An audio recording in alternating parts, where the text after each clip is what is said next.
Bismillahirrahmanirrahim. Assalamualaikum warahmatullahi wabarakatuh. Perkenalkan, nama saya Ahmad Al-Bustani dari kelas manajemen J. Nah, di sini saya akan memaparkan materi terkait bisnis plan dan keputusan.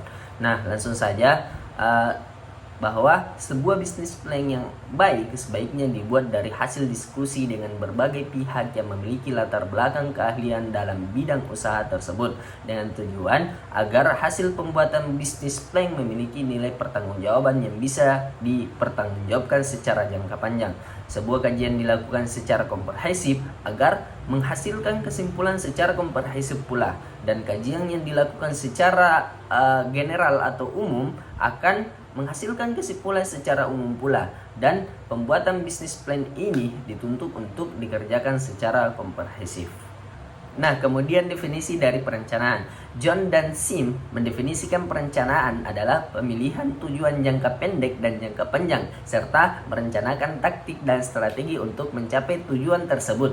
Dalam suatu organisasi, perencanaan memiliki posisi penting dari langkah-langkah berikutnya. Kematangan dan kesalahan dalam perencanaan mampu memberikan pengaruh positif dan negatif pada masa yang akan datang, sehingga saat suatu perencanaan yang dibuat adalah selalu memikirkan dampak panjang yang mungkin akan dialami. Kemudian tujuan pembuatan bisnis plan. Bagi setiap pebisnis memang sebaiknya memiliki bisnis plan. Karena apa? Karena pada prinsipnya ada banyak alasan diperlukan dari bisnis plan tersebut. Nah, ada 5 alasan mengapa harus disiapkan bisnis plan. Yang pertama yaitu bisnis merupakan satu blueprint yang akan diikuti dalam operasional bisnis. Ini menolong Anda tetap kreatif, konsentrasi pada tujuan yang telah ditetapkan. Kemudian alasan yang kedua, ini merupakan alat untuk mencari dana sehingga berhasil dalam bisnis. Kemudian ketiga, ini merupakan alat komunikasi untuk menarik orang lain, pemasok, konsumen, penyandang dana. Dengan adanya bisnis plan membuat mereka mengerti tujuan dan cara operasional bisnis. Kemudian alasan yang keempat, ini membuat Anda sebagai manajer karena dapat mengetahui langkah-langkah praktis menghadapi dunia persaingan, membuat promosi sehingga lebih efektif. Kemudian alasan yang terakhir yaitu membuat pengawasan lebih mudah dalam operasionalnya. Apakah mengikuti atau sesuai dengan rencana atau tidak. Kemudian bisnis plan yang kurang baik akan menyebabkan kegagalan di kemudian hari karena beberapa faktor. Yang pertama, tujuan yang ditetapkan oleh perusahaan kurang masuk akal, pengusaha kurang memiliki tanggung jawab. Kemudian yang kedua, pengusaha tidak memiliki pengalaman dalam perencanaan bisnis. Ketiga, pengusaha tidak dapat menangkap ancaman dan kelemahan bisnis sendiri. Dan yang terakhir, konsumen tidak mengharapkan adanya barang dan jasa yang ditawarkan oleh perusahaan tersebut. Nah, dalam konteks pembuatan bisnis plan kita perlu mengetahui isi dari bisnis plan.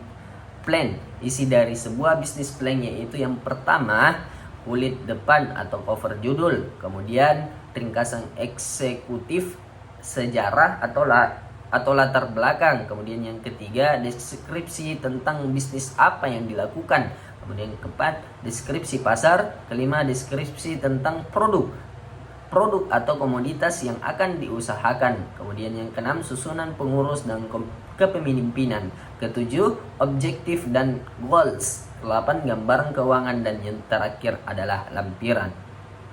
Nah, kemudian kerangka acuan, Trend of Reference atau biasa disingkat TOR, merupakan rumusan pokok tujuan dan lingkup gagasan, hasil dari pengkajian pendahuluan yang dituang dalam dokumen. Meskipun bersifat garis besar, tetapi TOR diusahakan mencakup inti masalah gagasan, sehingga konsultan yang diserahi tugas mengerti apa yang diinginkan oleh pemilik. Dalam pembuatan TOR ini dibutuhkan orang yang mengerti bagaimana mengerjakan sebuah TOR secara baik dan jelas, artinya bisa dipahami secara cepat oleh pengguna.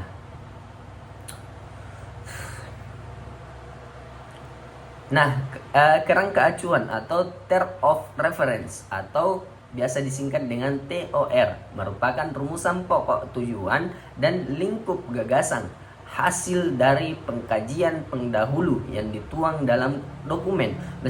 Meskipun bersifat garis besar, tetapi TOR diusahakan mencakup inti masalah gagasan sehingga konsultan yang diserahi tugas mengerti apa yang diinginkan oleh pemilik dalam pembuatan TOR ini. Dibutuhkan orang yang mengerti bagaimana mengerjakan sebuah TOR secara baik dan jelas, artinya bisa dipahami secara cepat oleh pengguna.